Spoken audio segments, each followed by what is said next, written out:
Hello guys, welcome to a new video. हमने पिछले video में देखा था संज्ञा और हम इस वीडियो में देखेंगे सर्वनाम। सर्वनाम क्या होता है? जैसे कि आपको पता है कि संज्ञा के स्थान पर जिन भी शब्दों का प्रयोग करते हैं हम उसे कहते हैं सर्वनाम। ठीक है, जैसे वह, मैं, तुम, यह आदि। यानी अगर हम किसी व्यक्ति को बार बार उसके नाम से बुलाएंगे तो हमें बोलने में अच्छा नहीं लगेगा। तो इसके लिए हम नाम के जगह पे तुम, यह, वह जो भी प्रयोग करते हैं ये सारे क्या कहलाती है?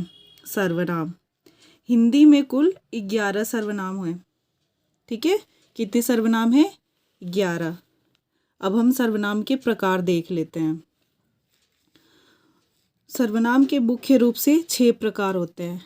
ठीक है, पहला है पुरुषवाचक सर्वनाम, दूसरा है निजवाचक सर्वनाम, तीसरा है निश्चयवाचक सर्वनाम, चौथा है अनिश्चयवाचक सर्वनाम, पांचवा है संबंधवाचक सर्वनाम और हमारा आखिरी है प्रश्नवाचक सर्वनाम, जिसे हम एक ट्रिक के माध्यम से वीडियो के अंत में याद करेंगे।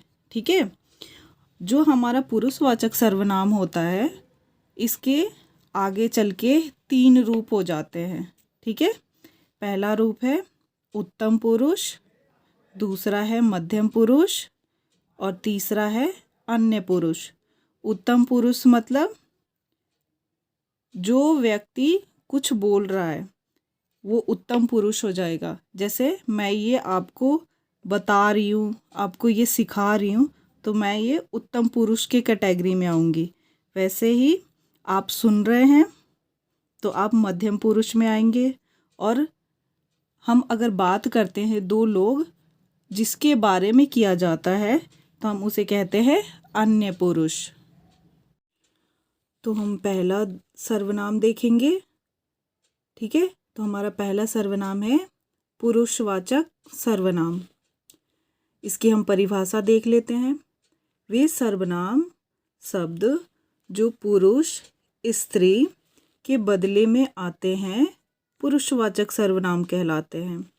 जैसे मैं, तुम, हम आदि।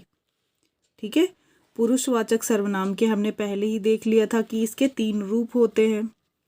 ठीक है, उत्तम पुरुष, मध्यम पुरुष और अन्य पुरुष। अब हम इसके अगले सर्वनाम को देखेंगे। तो हमारा अगला सर्वनाम है निजवाचक सर्वनाम। जिस सर्वनाम में अपनेपन का बोध हो उसे निजवाचक सर्वनाम कहते हैं।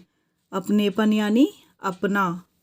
ठीक है, जैसे अपना, अपने, मेरा, हमारा।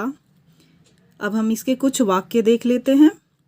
यह कार्य उसने अपने आप किया है, मतलब खुद से किया है। ठीक है, वैसे ही आप भला तो जग भला, मतलब खुद के लिए बोला जा रहा है। ठीक है, तो ये मतलब खुद यानी निजी, अपना। अब हमारा अगला सर्वनाम है निश्चयवाचक सर्वनाम। इसकी परिभाषा देख लेते हैं।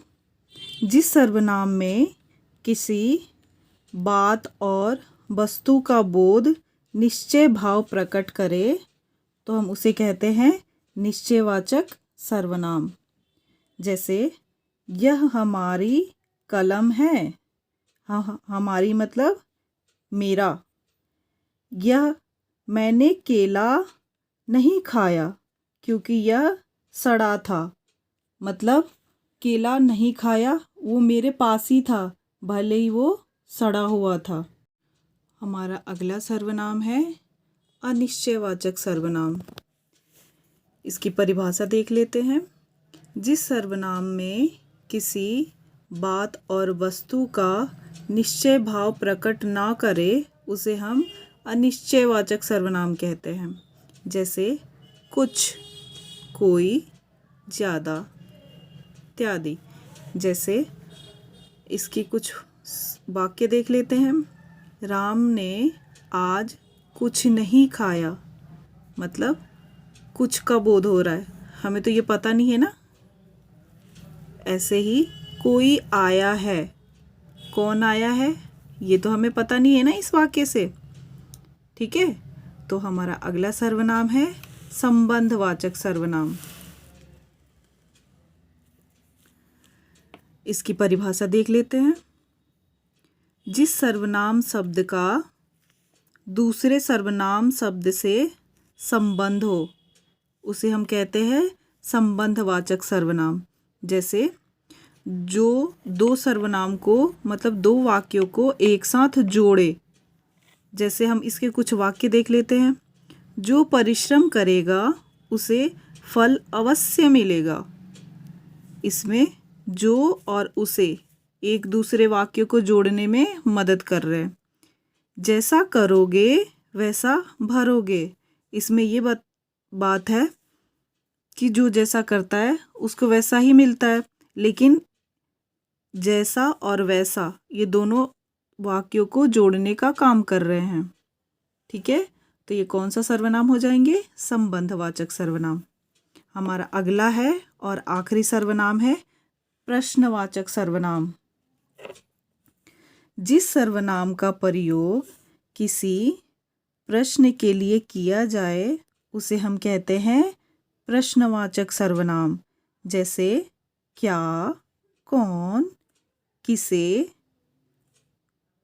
इत्यादि। अब हम इसके वाक्य को देख लेते हैं। कौन जाएगा, कौन जाएगा, इसमें तो हमें ये निश्चय नहीं है ना कि कौन जाएगा। ठीक है, ऐसे ही अगला है तुम क्या देख रहे हो। इसमें प्रश्नवाचक क्या है, ठीक है, जो प्रश्न कर रहा है। अब हमने वीडियो के पहले ही बताया था कि वीडियो के आखिरी में मैं आपको एक ट्रिक के द्वारा इनके सारे प्रकार को याद करने की तरीका बताऊंगी। ठीक है, तो चलो देखते हैं। तो हमारा ट्रिक है, पुरुष का संबंध निश्चय ही प्रश्न है पर अनिश्चय ही उसका निजी मामला है। जैसे हमारे पहले शब्द से ये स्टार्ट हो जाता है पुरुष, पुरुष यानी पुरुषवाचक, का संबंध, संबंध यानी संबंधवाचक, निश्चय, मतलब आपको पता है निश्चयवाचक सर्वनाम, प्रश्न, प्रश्न यानी प्रश्नवाचक सर्वनाम, अनिश्चय यानी अनिश्चयवाचक सर्वनाम, और निज मामला मतलब निजवाचक सर्वनाम। तो अगर आपको ये वीडियो अच्छी लगी हो तो प्लीज़ लाइक शेयर सब्सक्राइब करें। मिलते हैं हम अगली वीडियो में। धन्यवाद।